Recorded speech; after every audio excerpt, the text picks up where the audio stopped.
8 tahun sudah Vina Dewi Arista terkubur dan 8 tahun pula kasus yang menimpanya belum juga terselesaikan.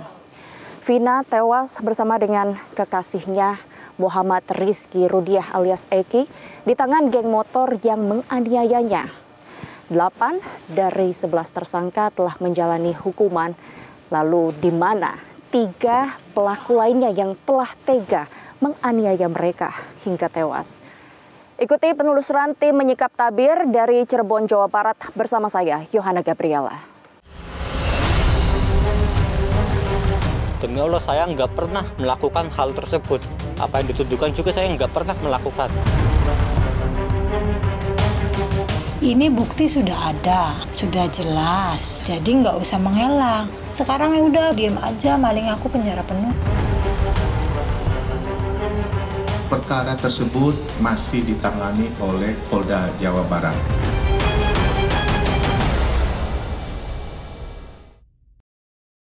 Karena itu anaknya polisi, Mbak. Egi anaknya polisi?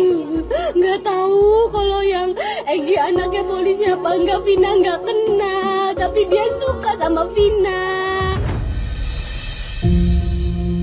Kasus pembunuhan Vina Dewi Arista dan kekasihnya Muhammad Rizky Rudiah alias Eki yang terjadi pada tahun 2016 silam terus menjadi sorotan publik.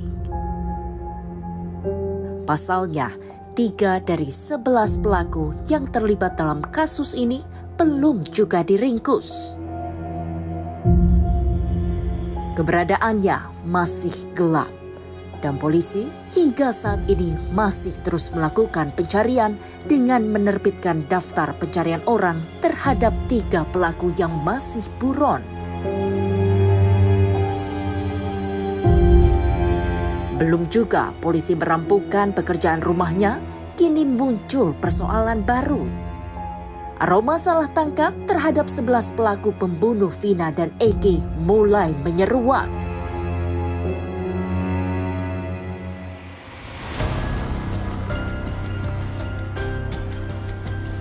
Tim Menyikap Tabir berkesempatan menemui pelaku pembunuh Vina yang sudah bebas. Ia divonis 8 tahun penjara oleh Pengadilan Negeri Kota Cirebon dan kini telah bebas setelah menjalani hukuman selama 3 tahun 8 bulan. Saat ditangkap, Saka masih berumur 15 tahun, masih di bawah umur.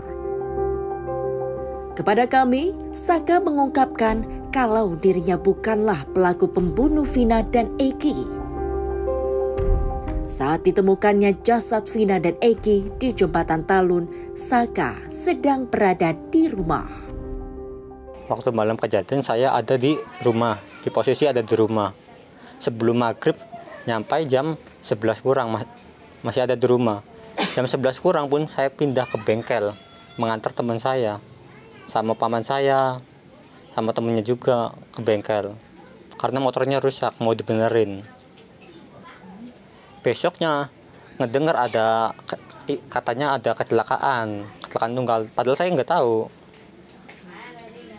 Udah berapa hari, pas berapa hari, saya kan disuruh sama paman saya. Paman saya juga nyuruh adiknya. Jadi saya cuma sekedar mengantarkan ngisi bensin. Habis ngisi bensin, saya mau nganterin motornya. Pas mau nganterin motor, udah ada polisi di situ. Yang lain udah ditangkap. Saya kan sekedar di situ cuman ngasihin motor paman saya. Tiba-tiba saya ditangkap tanpa penjelasan apapun. Langsung dibawa ke Polres. Setelah ditangkap, ditanyain juga nggak tahu, saya juga permasalahannya juga kan nggak tahu. Tapi dari Saka sendiri kenal sama Vina atau Eki yang korban ini nggak sih? Nggak kenal sama sekali. Dari korban kedua-duanya juga saya nggak kenal.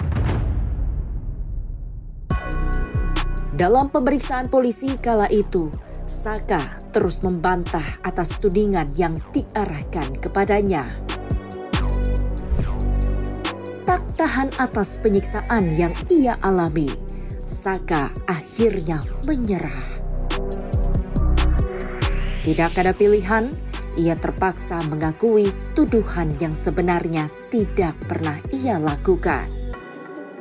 Di situ langsung ditanya-tanyain, teman-teman juga nggak ada ngaku semua. Ditanyain gimana ya, orang nggak ngelakuin suruh melakukan apa yang dituduhkan. Orang nggak salah suruh mengakui bukan kesalahannya. Tetap dipukulin terus sampai ngaku. Namanya orang dipukulin, disiksa. Lama-lama juga udah nggak kuat lagi. Sekuat-kuatnya orang dipukulin, pasti walaupun dia nggak ngelakuin, terpaksa mengakui. Vonis 8 tahun penjara akhirnya dijatuhkan kepada Saka. Ia pun terbang ke Lembaga Pemasyarakatan Anak Sukamiskin Bandung. Disinggung soal apakah Saka mengenal 3 orang yang telah ditetapkan sebagai DPO oleh pihak kepolisian, inilah jawaban Saka. Ini kan kasusnya mencuat lagi. Katanya polisi juga menanyakan semua terdakwa yang ada. Kalau Saka juga ditanyain juga nggak? Ditanyain waktu 2 hari yang lalu sama hari Sabtu. Oh, 2 kali berarti? Iya. Oke. Siapa yang datengin, masih ingat? Dari Polres sama dari Bandung. Nggak tahu namanya. Dari Polda, namanya juga nggak tahu. Oh, nggak tahu. Apa tuh yang ditanyain, apa aja? Nanyain yang 3 orang tersebut kenal atau enggak. Lalu Saka jawab apa? Saya jawabkan seadanya aja. Saya kan tidak melakukan apa yang dituduhkan. Saya aja tidak mengenal sama 3 tersebut. Dan lalu jawaban dari mereka? Ya dianya aja sampai bingung sendiri. Berapa lama kira-kira tuh ditanya-tanyainnya? Lama nggak, ada sejam, 2 jam, lama nggak? Ya kalau ditanya ada sejam lebih. Keraguan kami akan pernyataan Saka akhirnya dijawab tegas oleh pemuda yang sehari-hari bekerja sebagai buruh bangunan ini. Saka benar-benar dalam kasus ini nggak terlibat, nggak membunuh? Demi Allah saya nggak pernah melakukan hal tersebut. Tuh kalau udah kayak gini tuh naik lagi Mbak. Kalau udah ini tuh. Ini. Apa yang dituduhkan juga saya nggak pernah melakukan.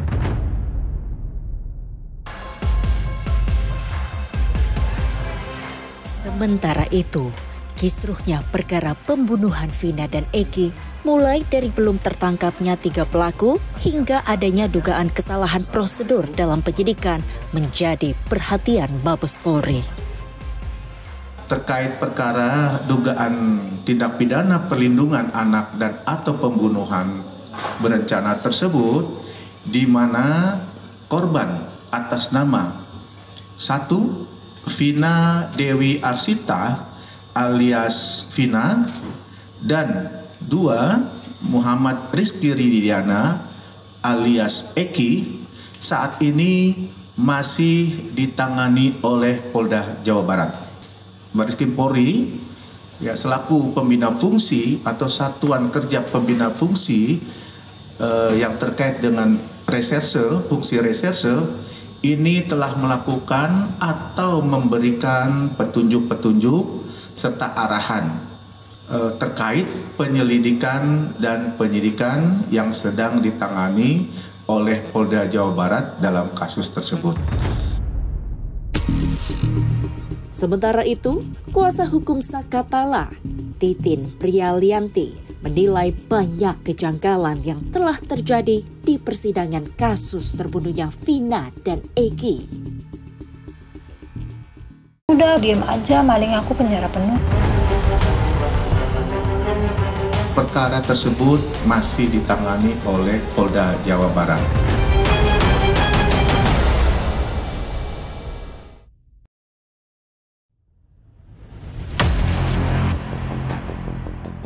Sama seperti keluarga korban Vina, keluarga para terpidana yang kini menjalani hukuman cukup berat juga sejak 2016 silam terus mencari keadilan. Mereka menilai kliennya merupakan korban salah tangkap. Jogi Nainggolan, kuasa hukum terpidana Eko Ramdhani, Hadi Saputra, Jaya, Eka Sandi, dan Supriyanto mengungkapkan kliennya dipaksa mengaku telah melakukan pembunuhan terhadap Vina dan Eki. Adapun tuduhan yang dipersangka mereka seolah-olah mereka terlibat dalam satu kejahatan yang terjadi di flyover ya, Jalan Perjuangan itu sesuatu yang sangat mustahil. Dari hasil penelusuran kami dalam rangka melihat kejuaraan mereka sebagai tersangka pada saat itu, ternyata apa yang dituduhkan oleh penyidik itu di luar daripada hal yang sebenarnya. Kami sudah berjuang baik di luar persidangan, sebelum persidangan maupun di dalam persidangan. Sudah. Tetapi apa waktu itu yang terjadi, sudah terbentuk satu image di tengah-tengah masyarakat ya, bahwa mereka-mereka ini yang ditangkap ini sudah dipolarisasi menjadi bagian daripada pelaku kejahatan. Perjuangan yang sama juga dilakukan Titin Prialianti, kuasa hukum mantan terpidana Sakat dan terpidana Sudirman. Bahkan, Titin menilai banyak kejanggalan yang terjadi di persidangan kasus tewasnya Vina dan Eki. Keyakinan saya karena antara tuntutan dengan hasil forensik dan hasil dari keterangan saksi kedokteran itu tidak ada kesesuaian. Kalau dalam tuntutan dijelaskan kematian Eki dianggap karena tusukan benda samurai di dada dan di bawah perut. Ternyata hasil forensiknya meninggal akibat retakan patah tulang tengkorak bagian belakang. Dan di dalam keterangan saksi yang menerima pertama kali jenazah tidak ditemukan tusukan benda tajam. Jadi semuanya luka lecet, patahan, luka lecet gitu. Kemudian dalam persidangan, karena kan kita bicaranya fakta persidangan. Dalam persidangan, baju yang dikenakan oleh korban Eki ketika dijembreng di muka sidang itu tidak pernah masih utuh. Tidak ada tusukan bekas benda atau bolong bekas benda tajam baik di dada maupun di perut seperti dalam tuntutan. Kita sih kembalikan saja cerita penangkapan yang terungkap di persidangan aja seperti itu. Menangkap 8 orang, berarti kan 7 orang karena satunya Rivaldi dijadiin 1. Dalam kondisi dia hanya menerima informasi dari 2 orang yang tidak bisa dihadirkan. Apakah itu bisa dianggap itu cara yang benar? Sedangkan tuduhannya bukan tuduhan biasa, bukan kita ketangkep tangan orang lagi nyopet. Ini ancaman 340 loh. Yang disangkakan pembunuhan berencana. Menyikapi persoalan ini, mantan Kabareskrim Polri Komjen Pol Purnawirawan Ito Sumardi pun angkat bicara. Upaya hukum yang telah dilakukan oleh penasihat hukum daripada terpidana ini tentunya ini juga harus menjadi perhatian karena kenapa kita juga harus tahu hasil-hasil daripada instansi-instansi yang dikirimi surat itu. Bagaimana hasilnya selama ini, apakah mereka menindaklanjuti atau tidak. Karena ini kan sangat penting untuk mencari keadilan. Sementara itu, pihak kuasa hukum keluarga Vina meminta agar polisi bisa segera meringkus DPO yang telah ditetapkan oleh pihak kepolisian. Kepolisian ini kan memiliki ilmu intelijen yang sangat tinggi, Mbak. Ya kan, itu yang pertama. Yang kedua adalah kepolisian ini lembaga institusi yang memang tempatnya untuk masyarakat mengadu, mencari keadilan. Tetapi yang jadi pertanyaan kami, kenapa hingga 8 tahun tidak terungkap? Ini kan tanda kutip. Berarti bukan kami menyalahkan secara langsung teman-teman kepolisian, tidak. Tetapi pertanyaannya adalah, apakah sampai sesulit ini mengungkap para pelaku pembunuhan yang diduga masih ada 3 orang tersebut? Dan apakah benar nama yang disampaikan di dalam DPO itu benar adalah nama sebenarnya? Ataukah hanya inisial? Ataukah nama panggilan? Ini kan yang kita juga masih abu-abu, Mbak. Untuk menyusuri kasus ini, keluarga Vina adalah tujuan tim menyingkap tabir selanjutnya. Malam itu, kami bertemu dengan Marliana, kakak Vina. Seperti sebelum-sebelumnya, Marliana tetap berharap agar polisi segera meringkus 3 pelaku pembunuh Vina yang masih berkeliaran bebas. Kalau untuk 8 tahun ini keluarga sudah cukup pasrah sih Mbak. Sebenarnya sudah cukup pasrah karena sudah cukup lelah juga. Jadi memang pas awal kejadian kan keluarga juga sempat sudah berusaha gitu untuk menanyakan kepada pelaku-pelaku itu. Yang 3 pelaku ini tolonglah kasih tahu ke kami fotonya seperti apa, alamatnya di mana, Facebooknya apa gitu. Kami semua sudah menanyakan itu Mbak. Sampai kami semua sudah sedikitnya tanya-tanya juga Mbak. Ya mereka semua bungkam, nggak ada yang ngomong sih. Yang pelaku yang di dalam ini nggak ada yang berani ngomong. Harapan saya sih cepat tertangkap ya Mbak. Cepat tertangkap, cepat diadili. Karena mereka sudah menghilangkan 2 orang nyawa 2 orang gitu loh. Dalam perbincangannya dengan kami, wajah Marliana tiba-tiba berubah ketika kami menanyakan soal adanya pernyataan polisi telah salah tangkap dalam kasus yang menewaskan adiknya. Saya bilang, Bu, nggak usah banyak bicara, saya bilang. Ini bukti sudah ada, sudah jelas. Jadi nggak usah mengelak. Tapi memang kenyataannya seperti itu loh. Ini juga kenyataan, saya bilang. Bukti-bukti sudah ada kok. Sekarang ya udah Bu, diem aja, maling aku penjara penuh, saya bilang gitu. Selama ini, Marliana mencari keadilan sendiri tanpa ditemani keluarga Eki, kekasih Vina yang ikut tewas dalam peristiwa 2016 lalu. Lama tak ada kabar, akhirnya keluarga Eki pun buka suara. Saya mengharapkan kepada seluruh warga negara Indonesia, saya adalah orang tua kandung dari almarhum Muhammad Rizky Rudiana atau Eki. Saya mohon kepada seluruh warga negara Indonesia agar jangan membuat kami lebih sakit.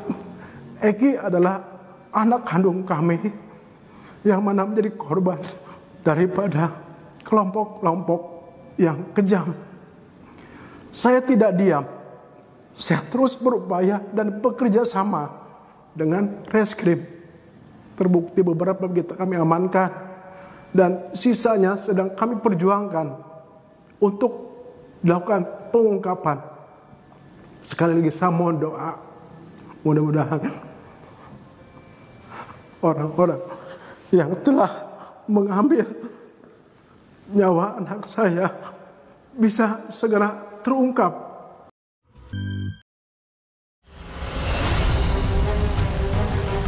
Demi Allah, saya nggak pernah melakukan hal tersebut. Apa yang dituduhkan juga saya nggak pernah melakukan.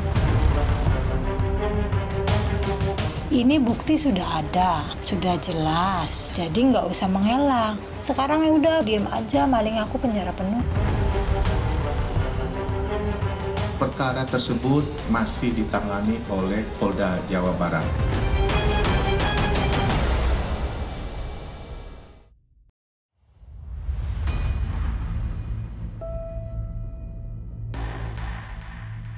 Jalan raya ini jadi saksi bisu misteri kematian Vina Dewi Arista dan kekasihnya Muhammad Rizky Rudiah alias Eki pada 27 Agustus 2016 silam.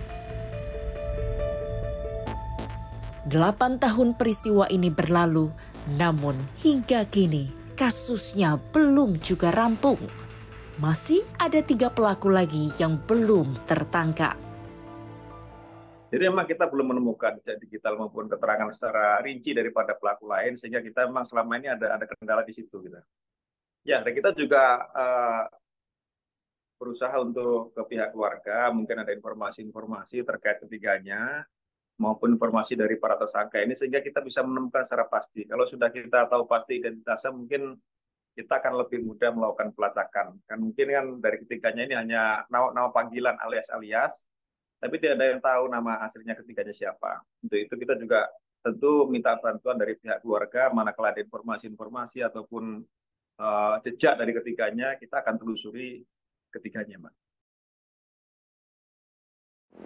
Pemirsa, inilah jembatan Talun Desa Kacomberan yang menghubungkan Cirebon Kota dan Kabupaten. Dan disinilah lokasi tubuh dari Vina dan juga Eki ditemukan, sedangkan untuk motor mereka ini ditemukan sekitar di sebelah sana, pemirsa. Diduga pada saat itu mereka adalah korban dari kecelakaan lalu lintas. Jika dapat saya gambarkan, memang tidak begitu banyak kendaraan yang berlalu lalang di sekitar lokasi ini.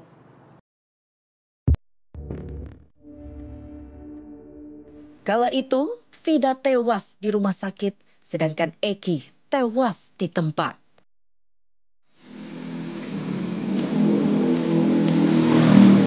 Pemirsa, disinilah Vina dan Eki dianiaya oleh geng motor, di mana kalau saya gambarkan di tempat ini memang sangat sepi dan bahkan tidak ada penerangan. Jika malam hari, kebun ini cukup gelap. Lokasinya persis di seberang gedung SMP Negeri 11 Kota Cirebon. Di atas rerumputan ini, Vina dan Eki terkapar tak berdaya. Sampai akhirnya mereka tewas mengenaskan.